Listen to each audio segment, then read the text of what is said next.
Assalamualaikum warahmatullahi wabarakatuh. Alhamdulillah, pembina pengawas Yayasan Ibnu Katsir, para pimpinan, ustadz-ustadzah sekalian, para wali yang dirahmati Allah. Saya nggak biasa pakai ini, tapi sengaja pakai, teringat kisah Nabi Yusuf. Nabi Yusuf masih muda ketika hilang dari rumahnya.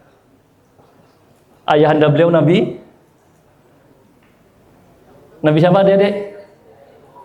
Ayahnya Nabi Yusuf Nabi Yakub. Wa biyaddat aynahu minal huzni fa huwa a'udzu minasyaitonir rajim. Setiap hari menangis.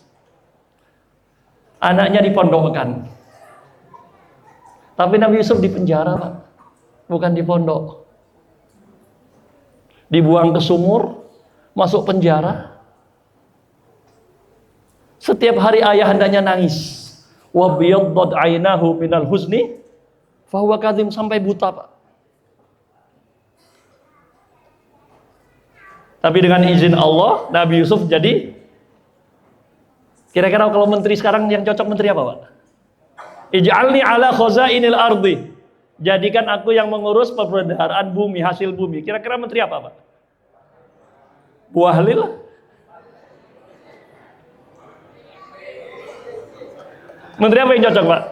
Mengurus hasil-hasil bumi. Ya SDM mungkin ya. Atau ketahanan pangan ya. Tapi malamnya datang haji, paginya ditangkap tuh pulang haji, Pak ya. Nah, generasi muda jangan seperti itu nanti ya. Lanjut dulu Nabi Yusuf. Beliau jadi menteri, saudara-saudaranya tetap jadi petani di kampung.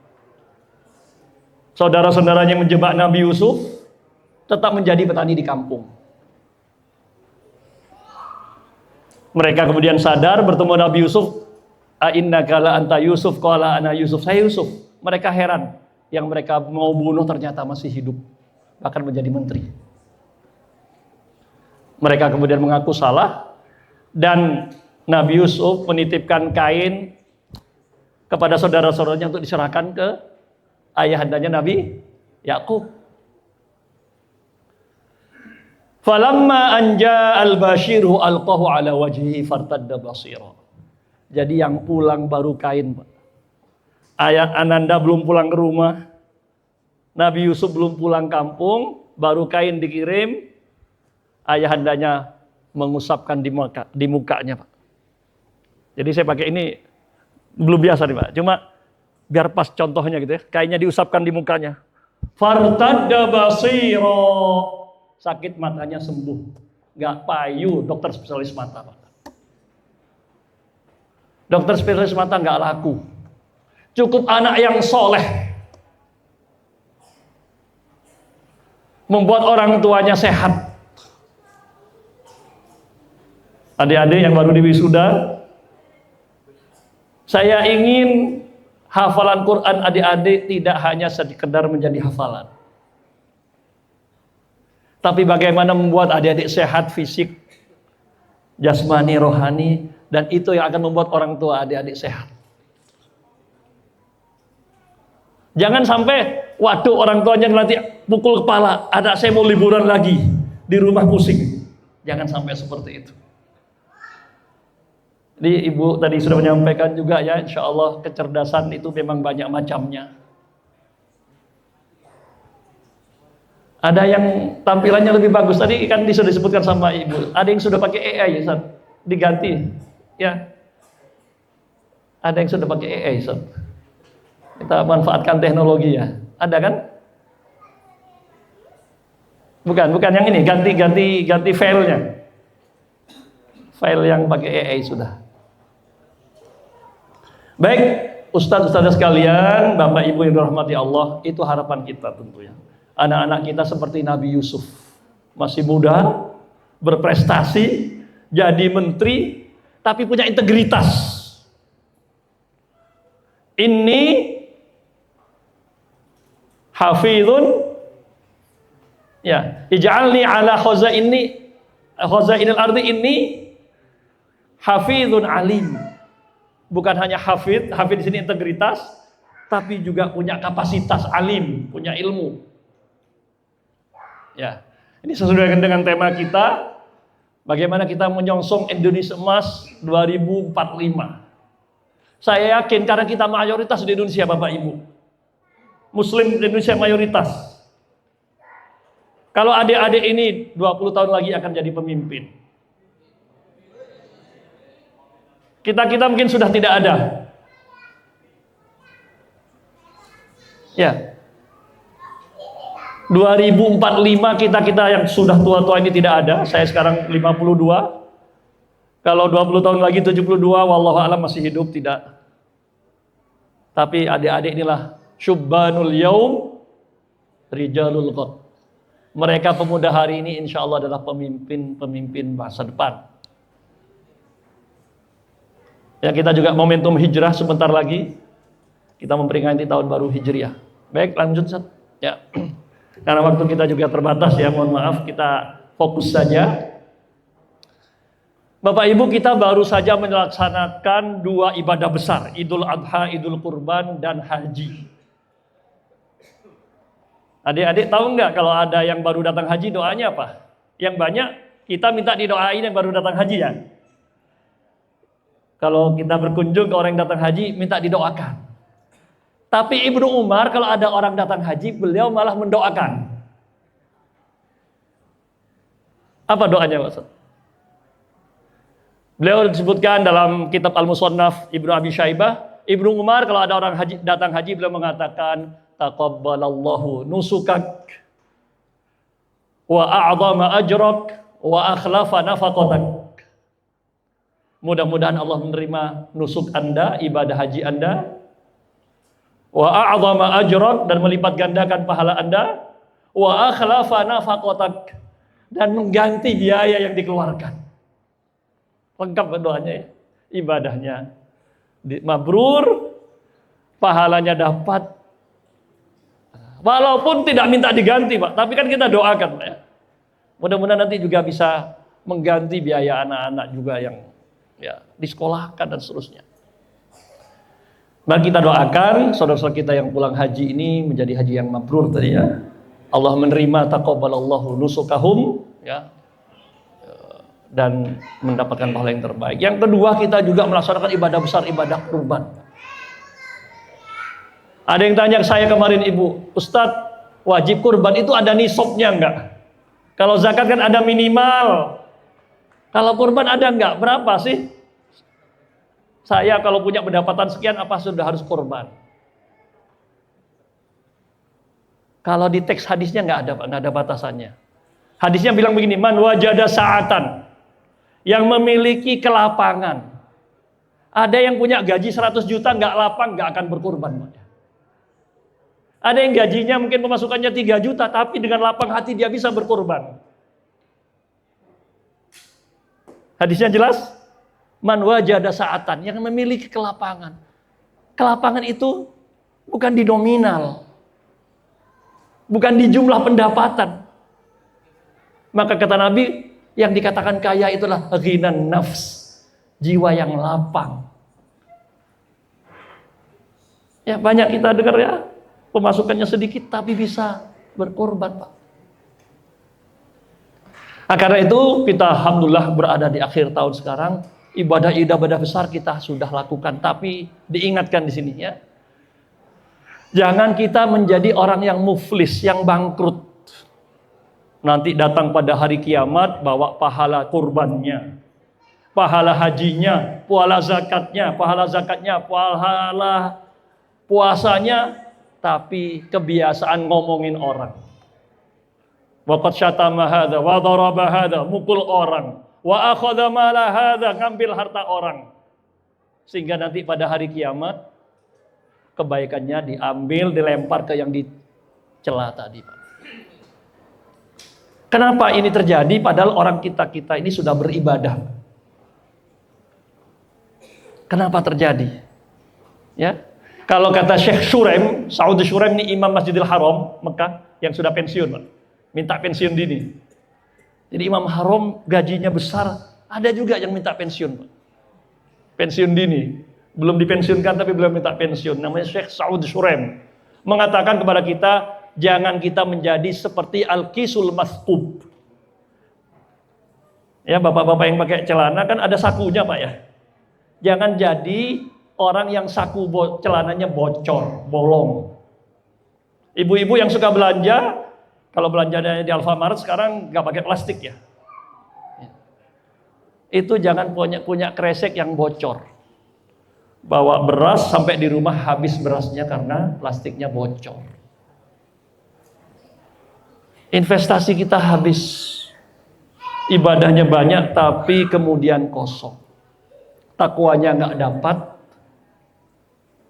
pahalanya nggak dapat, malah dapat dosa dari orang. Kemarin kita rame di medsos. Ada seorang syekh dengan inisial SAM dituduh mencabuli anak-anak di sini, ya, santri. Akhirnya yang tidak satu warna rame di medsos menyerang. Ternyata beberapa waktu kemudian ada di Jawa Tengah juga ya, yang dituduh mencabuli, yang tidak sewarna, rame di medsos menyerang. Bapak Ibu, takwa itu bukan warna. Takwa itu bukan background organisasi. At-taqwa hahuna. Takwa tidak ada yang tahu. Jangan-jangan syekh tadi sudah tobat, tapi kita masih nyerang terus. Dia sudah diterima tobatnya, kita masih ngirim dosa. Kiai yang ini sudah tobat, kita masih nyerang terus karena beda warna. Akhirnya saku kita bolong, investasi kita, amal kita habis. Bagaimana kita menghadap Allah? Ya. Ini ancaman kita orang beragama. Saya katakan kita orang-orang bertakwa, orang-orang taat. Tapi kadang lupa. Ada Bani Asad, salah satu suku di Arab waktu itu masuk Islam. Merasa berjasa, "Ya Muhammad, kami masuk Islam, dengan demikian Anda banyak teman sekarang, berkurang musuh Anda." Merasa berjasa. Maka Allah turunkan surat Al-Hujurat 17, yamunnuna 'alaika an aslamu qul la tamunnu 'alaiya islamakum. Jangan merasa bangga berprestasi karena sudah masuk Islam. Allah yang menggiring kita untuk taat. Fala tuzakku anfusakum. Kalau ada saudara kita yang sedang jatuh, itu karena Allah sedang menguji dia, bukan karena kehebatan kita merasa lebih baik. Saat kita merasa lebih suci, lebih baik, pada hakikatnya kita juga sedang lupa, sedang lalai. Kita punya konfidensi, punya keyakinan kita ini baik, bagus. Kalau tidak kan kita tidak baik. Tapi merasa paling baik, lebih baik, ini yang masalah. Jadi Bapak Ibu sekalian, ini modal kita, sudah kita lakukan luar biasa, tapi kita diingatkan ini ancaman internal kita. Kita umat beragama ngapa? Saya yakin kita ini mayoritas di Indonesia, Pak. Tapi mengapa peran kita minoritas? Jumlah kita mayoritas, tapi peran kita minoritas. Dari 10 orang kaya, hanya satu yang muslim, si anak singkong. Siapa itu? Trans Icon tuh, Khairul Tanjung. Ya, kita bukan rasis ya, tetapi di mana peran kita sebagai umat? Menyongsong Indonesia Emas 2045, kalau kita masih seperti ini ya akan seperti ini. Ibadah kita hanya rame di masjid. Itu kalau rame. Ya Pak. Kalau maghrib rame. Ya. Tapi kita belum mengisi ruang-ruang. Coba kita lihat Pak. Setelah ayat haji di surat Al-Baqarah, udkhulu fis silmi.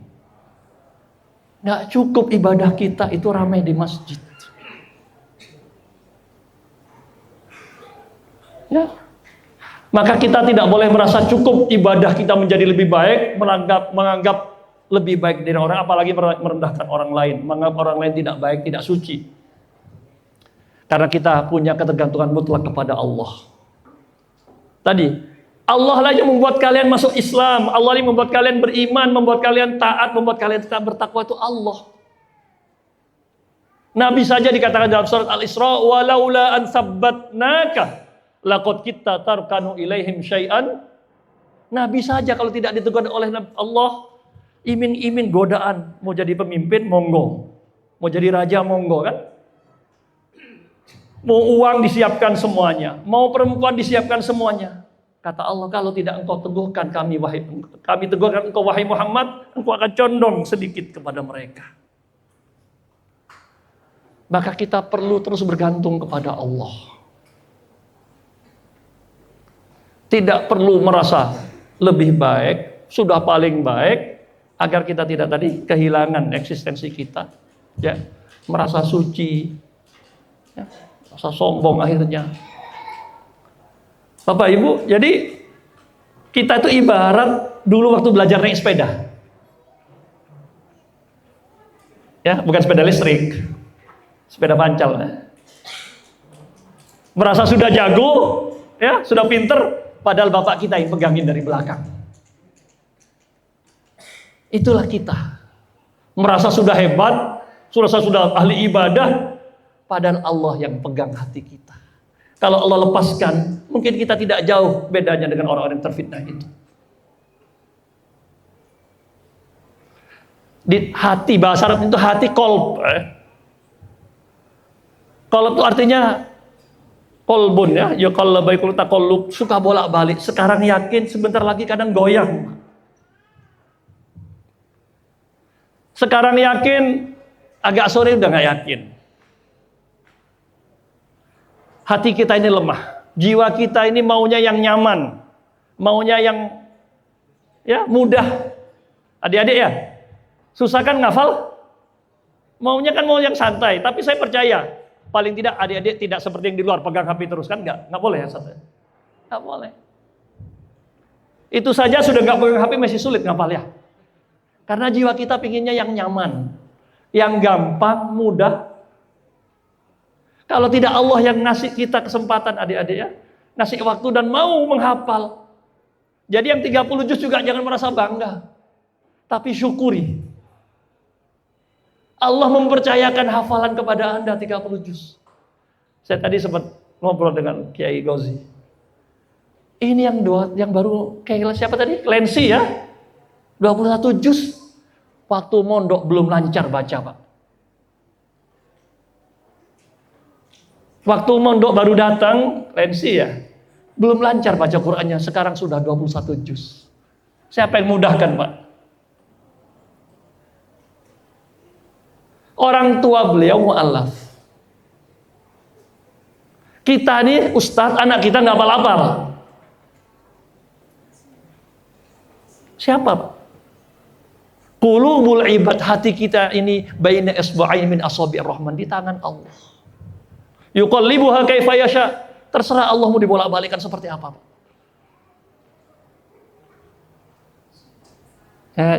Adik-adik sekalian sudah punya modal luar biasa. Allah pilih menjadi penghafal Quran. Tapi perlu disyukuri. Murni karena karunia Allah. Karunia terindah yang Allah berikan kepada kita, kita bisa taat. Bukan kehebatan dan prestasi kita. Ya. Maka untuk menyongsong Indonesia emas ini kita diingatkan.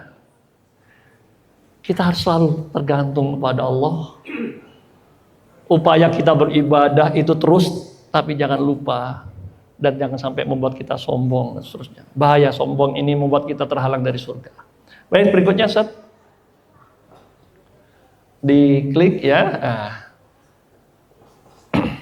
Ada 3 etape fase dalam kehidupan kita yang merupakan trilogi, 3 serangka yang tidak bisa dipisahkan kalau kita mau menyongsong masa depan yang lebih baik.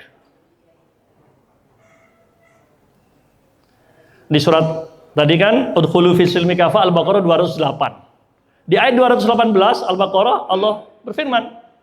Bisa disebutkan? Yang hafal 30 juz? Al-Baqarah 218 saya beri clue-nya ya. Innalladzina amanu walladzina hajaru wajahadu fi sabilillah ulaika yarjuna rahmatallah wallahu ghafurur rahim. Kemudian At-Taubah 20. Walladzina amanu wa hajaru wa jahadu fi sabilillah bi amwalihim wa anfusihim a'zamu darajatan indallah wa ulaika humul muflihun. Kalau kita ingin memimpin, ingin menang, ingin sukses, 3 tahapan ini harus kita lewati. Adik-adik, calon pemimpin ke depan. Kalau memang ingin memimpin, 3 tahapan ini harus dilewati. Dan ini secara kronologis sudah dibuktikan oleh Rasulullah SAW. Selama 13 tahun Rasulullah di Mekah, kurang lebih 85 surat. Surat-surat Makkiyah yang turun sebelum hijrah namanya surat-surat Makkiyah. Sebelum Rasulullah hijrah, kurang lebih 85 surat. Ribuan ayat. Kalau kita perhatikan isinya adalah peneguhan iman. Iman kepada Allah pada hari akhir. Bahwa kesulitan yang menimpa Nabi dan para sahabat diembargo, Pak. Di stop suplai makanannya, diancam jiwa, harta dan keluarganya. Ini bukan hanya menimpa Anda wahai Muhammad dan para sahabatnya, tapi menimpa juga umat-umat terdahulu. Itulah peneguhan iman, peneguhan tauhid yang murni kepada Allah tanpa pialang, tanpa perantara. Ma na'buduhum illa liyuqarribuna ilallahi zulfa. Kenapa ada patung-patung di sekitar Ka'bah itu ratusan patung dulu, Pak? Ketika ditanya mereka kenapa harus pakai patung kok tidak langsung menyembah Allah? Kami butuh perantara katanya. Pakai pialang. Tidak ada. Ibadah kita langsung kepada Allah. Nggak perlu pakai pialang-pialang, perantara-perantara, Pak. Itu yang diluruskan 13 tahun. Makanya tidak ada orang munafik di Mekah. Tidak ada orang munafik di Mekah, Pak. Karena betul-betul diteguhkan iman para sahabat itu. Setelah kurang lebih 13 tahun, singkatnya seperti itu, Allah mengizinkan, memerintahkan Nabi Muhammad untuk hijrah. Tapi bukan tanpa usaha, Pak. Menemui jamaah haji yang dari Madinah, dapat berapa orang pertama? 12 orang, terjadilah baiat Aqabah yang pertama. Di tahun depannya nemui lagi yang datang dari Madinah, dapat 72 orang yang berbaiat kepada Nabi Muhammad SAW. Coba lipatannya berapa itu, Pak? 12 ke 72. Dari 12 itu tidak semuanya ikut yang pertama. Ada yang sakit dan sebagainya tidak berangkat. Kalau tidak salah 5 atau 7 saja yang berangkat. 5 kalau tidak salah yang berangkat. Jadi 5 dari 72 itu 5 yang baru, yang lama. Sisanya orang baru. Baiat mereka siap menampung Rasulullah, membela Rasulullah kalau Rasulullah hijrah ke Madinah. Itu kan sejarahnya seperti itu. Pertanyaannya kan kita tidak mengalami seperti itu, Pak. Alhamdulillah di Indonesia ini kita aman, Pak, ya. Artinya kalau untuk ibadah tidak ada halangan. Untuk agama kita tidak ada halangan. Kemarin alhamdulillah saya Ramadan kemarin di Swiss, di Jenewa, Pak. Yang namanya azan tidak pernah kita dengar, Pak. Sholat tidak ada tempatnya. Di Jenewa itu ada kantor PBB. Ada 3 kantor PBB perwakilannya di New York, ada di Austria, di Wina, dan ada di Jenewa. Di New York dan di Austria, Wina, ada masjidnya. Yang di Jenewa nggak ada masjidnya. Sekuler, Pak. Swiss itu sekuler. Saudara-saudara kita Indonesia, Muslim Indonesia yang kerja di perusahaan sana, itu nyuri-nyuri, Pak. Mau sholat nyuri-nyuri, kalau ketahuan dimarahi. Ngapain kamu? Ini agama itu wilayah privat, jangan dibawa ke tempat publik. Loh, kenapa Anda bikin Christmas tuh? Natal, Pak. Oh, itu bukan agama. Itu budaya. Makanya kita lebaran di sana, Idul Fitri, Idul Adha, nggak libur mereka, Pak. Kalau mau libur bilang budaya. Sama muslimahnya juga. Kalau mau pakai jilbab nggak boleh, Pak, di tempat terbuka. Kalau dibilang Enggak, ini budaya kami, nggak apa-apa. Jadi memang betul-betul sekuler, tidak mau dicampuri agama. Agama hanya dianggap di kota, di rumah ruang privat. Kita alhamdulillah di Indonesia bebas, Pak. Ya kita syukuri. Lah apa tetap kita perlu hijrah? Kata Nabi memang tidak ada kewajiban hijrah ketika kota Mekah sudah ditaklukkan. La hijrata ba'dal fathi walakin jihadun wa niyah. Tidak ada lagi kewajiban hijrah dari kota Mekah ke Madinah setelah kota Mekah ditaklukkan. Tahun berapa? Tahun 8 ya. Tahun 8 Hijrah itu. Yang ada adalah ya, kesiapan kita meninggalkan larangan-larangan Allah. Walakin jihadun wa niyah. Tetap ada hijrah. Adik-adik bagaimana? Kita bina iman. Tidak akan sempurna iman kita tanpa kita hijrah. Sholat rajin, tapi maksiat juga rajin. Itu belum hijrah. Dulu ada namanya STMJ ya Pak ya?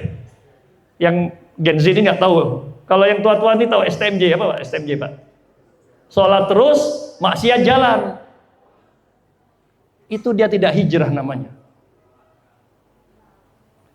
Jadi iman kita, Islam kita, ibadah kita tidak akan sempurna kalau kita tidak hijrah.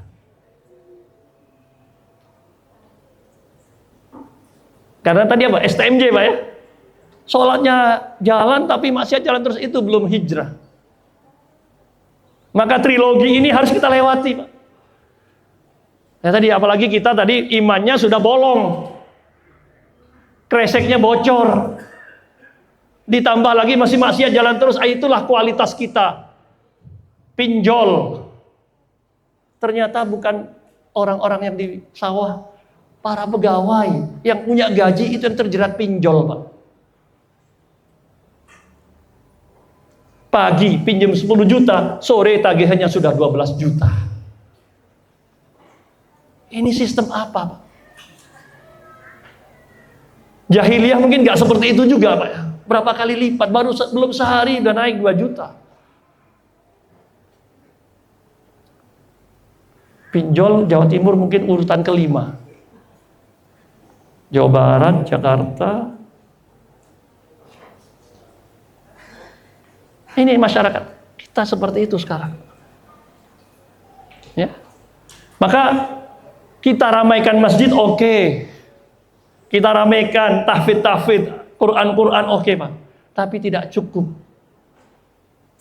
Jangan sampai kita bocor tadi. Yang kedua, kemudian kita belum melakukan proses hijrah ini.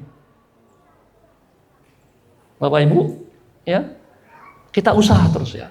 Tanpa tadi, makanya kalau kita merasa lebih biasanya agak lalai.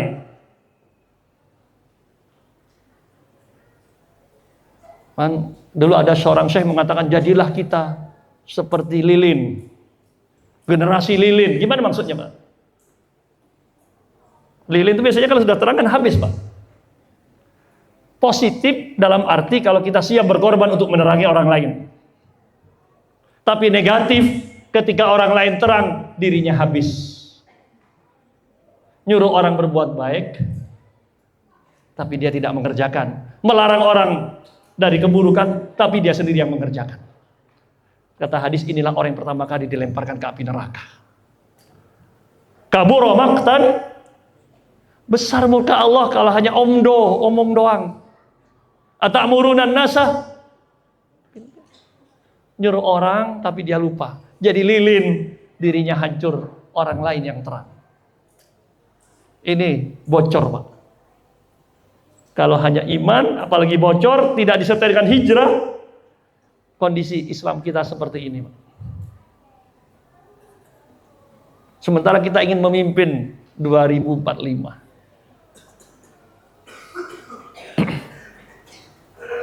Maka adik-adik terutama saya ingin pesankan, walakin jihadun wa niyah. Coba dilanjutkan Mas. Lanjut slide berikutnya. Ya. Lanjut, ini sudah kita tekankan tadi ya. Lanjut.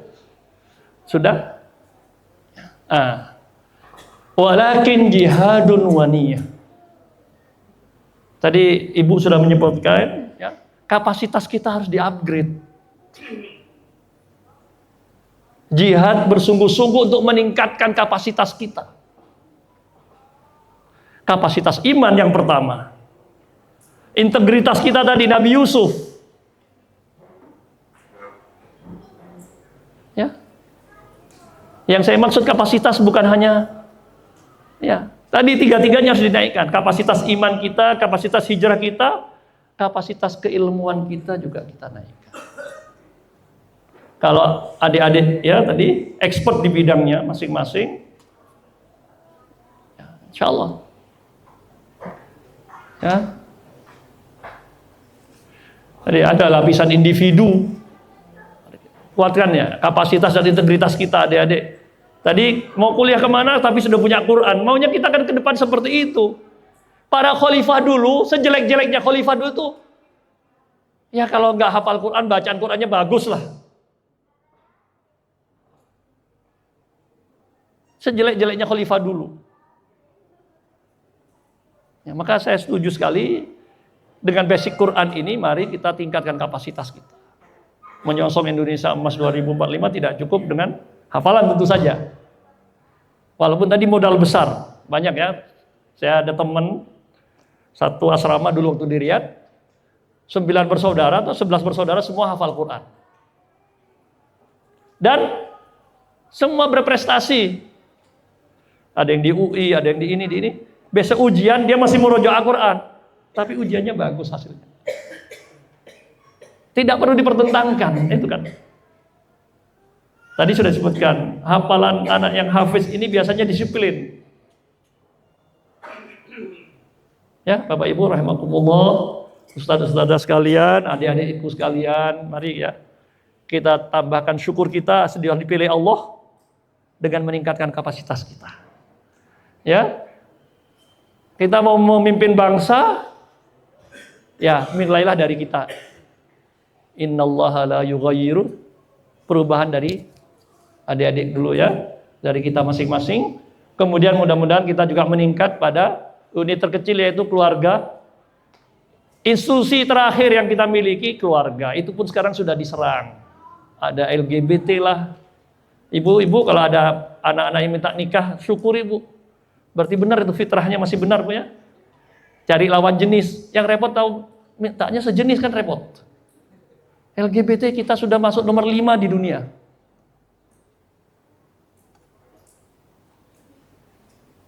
Ini kalau ada anak-anak kita yang sudah seneng sama lawan jenis, itu normal dan perlu kita fasilitasi. Yang repot kalau senang sama-sama sejenis gimana? Kaum pedang dengan pedang gitu katanya. Na'udzubillah. Ini kita sudah nomor 5 Pak, LGBT ini. Bapak Ibu secara singkat saya kira seperti itu ya. Masyarakat kita juga, kalau individu-individu tadi baik ya, kapasitasnya terus ditingkatkan, kapasitas imannya tanpa bolong, ditingkatkan kualitas hijrahnya. Sekarang bukan hijrah fisik, tapi hijrah tadi. Dan tidak perlu komunitasnya harus komunitas hijrah, enggak juga harus kan. Tapi buktikan bahwa kita telah melakukan hijrah, mendekat kepada Allah. Ya. Ulaika a'dhamu darajatan, ulaika ya yarjuna rahmatallah. Mudah-mudahan Allah kasih sayangnya kepada kita. Lipat gandakan pahala kita, wa ulaika humul muflihun, dan gilirannya insyaallah 2045 adik-adik siap memimpin Indonesia lebih baik lagi. Ya, yang sekarang kita doakan saja ya, biar tidak omon-omon. Ya, sekarang pertama sudah naik 4.000 Pak ya. Ada teman sudah mau ngisi jam 10 malam. Besok aja lah. Malamnya naik. Kita suka naiknya malam-malam diem-diem gitu ya. Bapak Ibu rahimakumullah, saya kira tidak panjang yang ingin saya sampaikan. Kita doakan anak-anak kita, adik-adik kita tidak perlu putus harapannya. Memang di Al-Quran itu yang diceritakan malah yang jelek-jelek ya. Maksudnya yang jelek-jelek apa? Putranya Nabi Nuh, istrinya Nabi Nuh, nggak ikut suaminya Nabi Pak, istrinya nggak melok. Suaminya Nabi, bapaknya Nabi, anaknya nggak melok.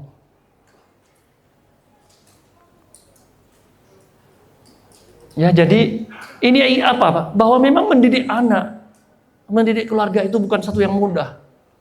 Yang penting kita usaha.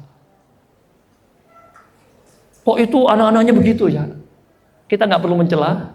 Tadi itu sedang diuji saja. Kalau kita di posisi itu, siap nggak kita? Jangan merasa kita kemudian lebih baik. Ustadz itu idola saya, sayang anak-anaknya kok begitu, keluarganya seperti itu. Sudah, kalau idola aja lah. Memang kita tidak punya idola yang sempurna sekarang, kecuali Rasulullah SAW. Di mana idola kita sekarang, Bapak Ibu? Di komunitas ini. Mungkin ustadz ini kelebihannya ini, itu yang kita tiru. Jangan yang jeleknya. Gak ada yang sempurna selain Nabi SAW. Laqad kana lakum Rasulullah yang sempurna, yang lain tidak ada yang sempurna. Maka kalau kita idolakan satu orang, kita pasti kecewa. Jadi teladan yang ada kita sekarang itu komunitas. Majmu'ul ummah, komunitas umat ini. Insya Allah ada keteladanan. Ada ketua umum organisasi yang masih naik kereta. Kalau ada ketua umum organisasi naik pesawat, ya, nggak apa-apa kalau dipinjemin kan, Pak. Jangan selalu negatif maksud saya. Tapi ada juga keteladanan ketua organisasi, masih sederhana. Yang ini yang kita teladani. Kalau kita hanya pandai menghujat, umat ini akan terus terpuruk. Tapi kita cari keteladanan untuk kebaikan kita dan umat ini. Aku qouli hadza, kurang lebihnya mohon maaf. Wa jazakumullahu khairan. Mari kita tutup dengan doa di akhir tahun ini, dan kita juga doakan saudara-saudara kita yang pulang haji menjadi haji yang mabrur. Allahumma lakal hamdu ya Allah, anta qayyumus samawati wal ard, anta rabbus samawati wal ard, nawasina biyadik, madin fina hukmuk. Ya Allah, ij'alil Qur'anal azim rabi'a qulubina ya Allah. Allahumma shalli ala sayyidina Muhammad. Ij'alil Qur'anal azim rabi'a qulubina ya Allah, jadikan Al-Qur'an penyejuk hati kami. Wa nura sudurina, cahaya hati-hati kami. Wa jalaa ahzanina wa dhahaba humumina wa ghumumina, penghilang, pembersih segala rasa sedih dan penyakit-penyakit hati kami ya Allah. Allahumma ja'alhu hadina ila siratikal mustaqim ya Allah. Jadikanlah Al-Quran pembimbing jalan kami menuju jalanmu yang lurus. Allahumma rzuqna tilawatahu ana al-lail ya Allah, karuniakan kepada kami, anak-anak kami, keluarga kami, agar bisa membaca Al-Quran kapan saja, siang dan malam ya Allah.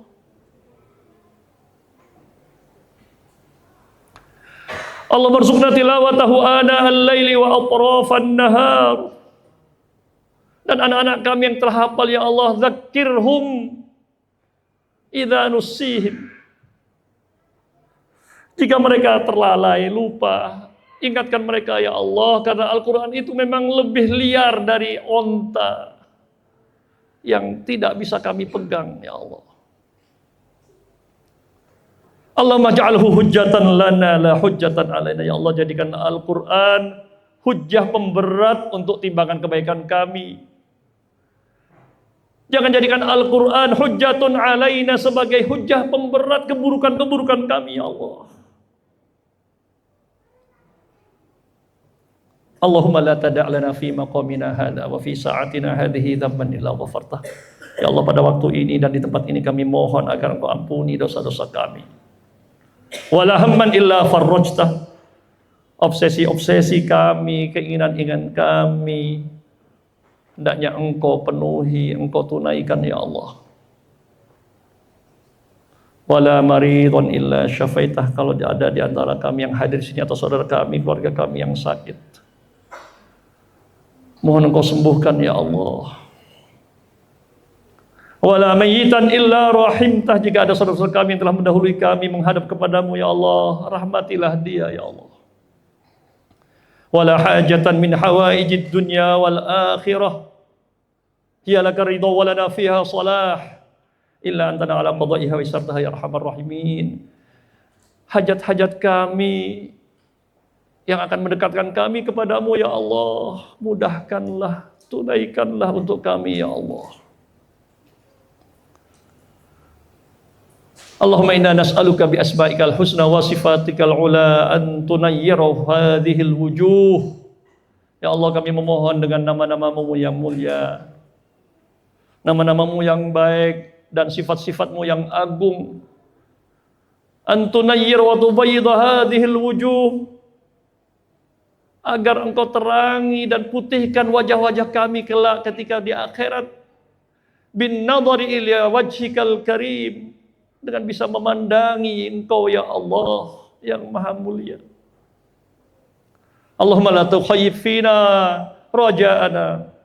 Ya Allah, jangan kecewakan kami atas harapan-harapan kami kepadamu ya Allah. Jadikan kami hanya bergantung kepadamu ya Allah. Dan dengan demikian kami memiliki kemuliaan, menjadi generasi yang memiliki izzah, kemuliaan wibawa. Karena hanya dengan kekuatan darimu ya Allah kami akan memiliki kemuliaan. Sementara jika kami bergantung kepada manusia, dunia, harta, jabatan, semuanya ada di tanganmu. Jadikanlah semuanya bermanfaat dan mendekatkan kami kepadamu ya Allah.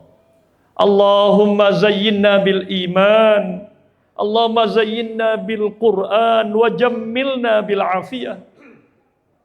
Ya Allah, hiasilah hati-hati kami dengan iman, dengan Quran, dan anugerahkan kepada kami afiat.